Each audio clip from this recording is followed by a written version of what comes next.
ತಪ್ಪು ಮಾಡಿದಿನ ಗಲ್ಗಾಕ್ರಿ ಸಿಬಿಐ ಕೊಟ್ಬಿಟ್ಟು ಎನ್ಕ್ವೈರಿ ಮಾಡಿಸಿ ಒಂದಂತೂ ಹೇಳ್ತೀನಿ, ಮುಂದಿನ ದಿನದಲ್ಲಿ ಎಲ್ಲಾ ಶಾಸಕರಿಗೂ ಹೇಳ್ತೀನಿ, ನಮ್ಮ ಜೀವನ ಹಾಳು ಮಾಡೋದಕ್ಕೆ ಎಷ್ಟು ಬೇಕು ಅಷ್ಟು ನಡೀತಾ ಇದೆ. ನನ್ನ ಜೀವನ ಹಾಳಾಗೋಗ್ಲಿ ಸಭಾಧ್ಯಕ್ಷರೇ, ದಯವಿಟ್ಟು ಮಾತಾಡಕ್ಕೆ ಅವಕಾಶ ಕೊಡಿ. ಈಗಲ್ಲ ಮತ್ತೆ ಮಾತಾಡಿ ಹೇಳಿ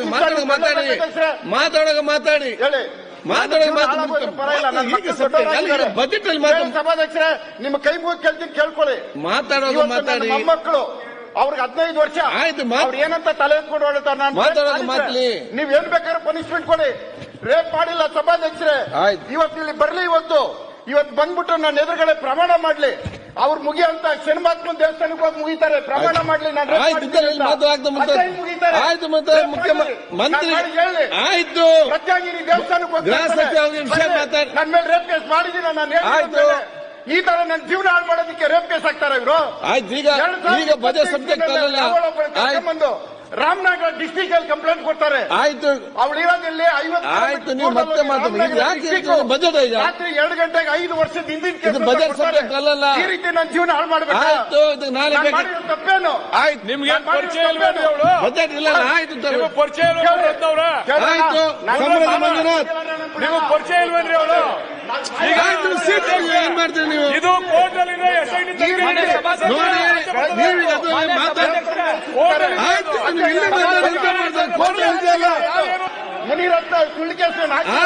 ತನಿಖೆ ನಡೀತಾ, ಇಲ್ಲಿ ಯಾಕೆ ಮಾತಾಡ್ತೀರಿ? ಇಲ್ಲೇ ಸಭೆ ತೆಗಿಬೇಡಿ.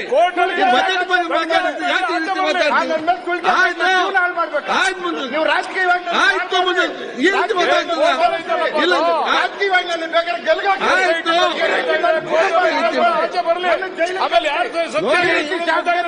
ಆಯ್ತು, ನೋಡಿ ಮಾತಾಡೋದು ಸರಿಯಲ್ಲ. ಮತ್ತೆ ಹೇಳ್ತಾನೆ ಬಜೆಟ್ ನಲ್ಲಿ ಇದನ್ನು ಈಗ ಮಾತಾಡದಲ್ಲ. ಬಜೆಟ್ ಅಲ್ಲಿ ಯಾಕೆ ಪರ್ಸನಲ್ ವಿಷಯ ಕಡೆ ಮಾತಾಡ್ತೇನೆ ನೋಡಿ. ಆ ರೀತಿ ಮಾತಾಡಿ, ಬಜೆಟ್ ಬಗ್ಗೆ ಮಾತಾಡ್ರಿ. ಏನು ಮಾತಾಡ್ತಾರೆ? ಸಮ್ಮತಿ ಮಂಜುನಾಥ್ ಕಟ್ಟಡಿ ಮಾಡಿ, ರಮೇಶ್ ಜಾರಕಿಹೊಳಿ ಜೀವನ ಮಾತಾಡಿ. ರೇವಣ್ಣನ ಮನೆ ನೋಡಿ, ಏನ್ ಬೇಕಾದ್ರೂ ಮಾತಾಡಿ. ಏನ್ ಮಾತಾಡ್ತೀರಿ? ಯಾವ ಶಬ್ದ ಮಾತಾಡಿ ನೋಡಿ. ನಾನು ಕೂತ್ ಸುಮ್ಮನೆ ನೋಡಿ, ಸುಮ್ಮನೆ ಕೂತ್ಕೋಬೇಕಾಗ್ತದೆ. ಸರಿಯಾಗ್ತೀನಿ ನಾನು. ಆಯ್ತು, ಈಗ ಇದನ್ನು ಈಗ ಆಯ್ತು, ನಿಲ್ಲಿಸಿ. ಈಗ ಆಯ್ತು, ಈಗ ನೋಡಿ ಮತ್ತೆ ಮಾತಾಡ್ಬೇಕು. ಆಯ್ತು, ಇಲ್ಲಿ ಯಾಕಂದ್ರೆ ಹೇಳ್ತೇನೆ.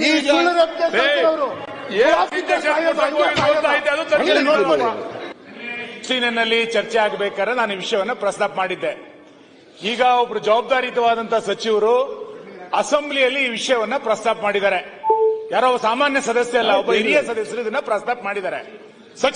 ಸಚಿವರೊಬ್ಬರು ಪ್ರಸ್ತಾಪ ಮಾಡಿದ್ದಾರೆ. ಇದನ್ನ ಈ ಸದನ ಯಾವುದೇ ರಾಜಕೀಯ ಪಕ್ಷದ ಭೇದ ಭಾವ ಇಲ್ಲದಂತೆ ಇದನ್ನ ಅತ್ಯಂತ ಉಗ್ರ ಶಬ್ದಗಳಲ್ಲಿ ಇದನ್ನ ಖಂಡಿಸ್ತವೆ. ಯಾವುದೇ ಕಾರಣಕ್ಕೆ ಈ ರೀತಿಯಾದಂತಹ ಘಟನೆಗಳು ಯಾರ ಬದುಕಿನಲ್ಲೂ ಕೂಡ ಆಗಬಾರದು. ಇದು ಬಹಳ ಸ್ಪಷ್ಟ. ವಿರೋಧಗಳು, ವೈಷಮ್ಯಗಳು ಸಿದ್ಧಾಂತದ ಅಡಿನಲ್ಲಿ ನಡೀಲಿ. ಒಂದು ನಿಮಿಷ ಸರ್, ಸಿದ್ಧಾಂತದ ಅಡಿನಲ್ಲಿ ನಡೀಲಿ. ಕಾರ್ಯಕ್ರಮಗಳ ಮುಖಾಂತರ ಪ್ರತಿಸ್ಪರ್ಧಿಯನ್ನ ಸೋಲಿಸುವಂತ ಪ್ರಯತ್ನಗಳು ನಡೀಲಿ.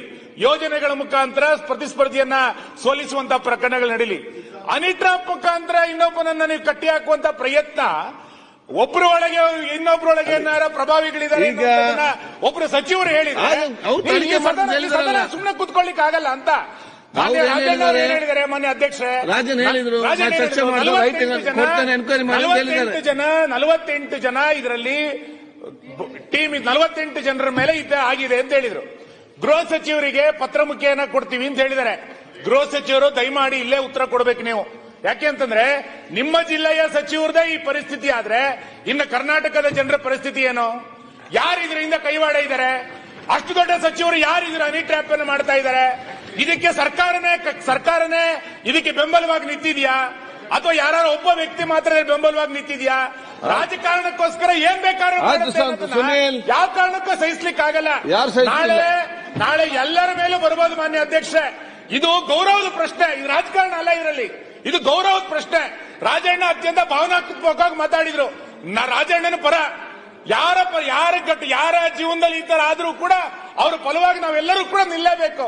ಹೆಂಗ್ ನಡೆಸ್ತಾರೆ ಹಿಂಗೆಲ್ಲರೂ ಕೂಡ ಹನಿ ಟ್ರ್ಯಾಪ್ ಅಂತಂದ್ರೆ? ಆಯ್ತು, ನೀವು ವಿರೋಧಿಗಳನ್ನ ನಾವು ಹೇಳ್ತೀವಿ, ಈಗ ನಿಮ್ ಗ್ಯಾರಂಟಿ ಸರಿ ಇಲ್ಲ, ನಾನು ವಿರೋಧ ಮಾಡ್ತೀನಿ. ಹನಿ ಟ್ರ್ಯಾಪ್ ಮುಖಾಂತರ ಮಾಡೋಬ್ಬರು ಕಟ್ಟಿ ಹಾಕ್ತೀನಿ ಅಂತಂದ್ರೆ ಏನ್ ನಡೆಸಿದಿರಿ ನೀವು? ದಯಮಾಡಿ ಗೃಹ ಸಚಿವರು ಇದನ್ನ ತಡ ಮಾಡ್ಲಿಕ್ಕಿಲ್ಲ.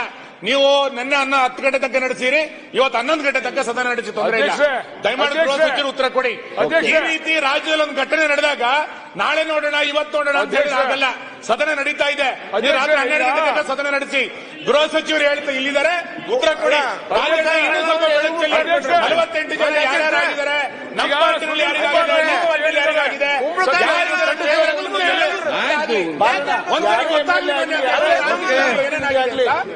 ಇದೇ ಮೈತ್ರಿ ಎಲ್ಲದಕ್ಕೂ ನೀವು ಅನೌನ್ಸ್ ಮಾಡ್ತೀರಾ, SIT ಅನೌನ್ಸ್ ಮಾಡ್ತೀರಾ, ಈ ತರದೆಲ್ಲ ಅವರು ಡೈರೆಕ್ಟ್ ಆಗಿ ಮಂತ್ರಿಗಳು ಹೇಳಿದ್ದಾರೆ. ಯಾರು ಮಂತ್ರಿಗಳು ಹೇಳಿರೋದು ಕಂಪ್ಲೇಂಟ್ ಅನ್ನ ತಗೊಂಡು ನೀವು ಒಂದು ಜಡ್ಜ್ ನೇತೃತ್ವದಲ್ಲಿ ಒಂದು ಸಮಿತಿಯನ್ನ SIT ಅನ್ನ ಮಾಡಿ ಅದರಿಂದ ನ್ಯಾಯ ಸಿಗುತ್ತೆ, ಎಲ್ಲರಿಗೂ ನ್ಯಾಯ ಸಿಗುತ್ತೆ.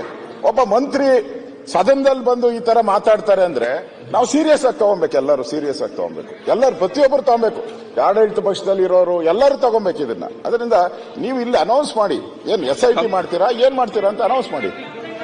ಸಂಬಂಧಿ ಮಂಜುನಾಥ್.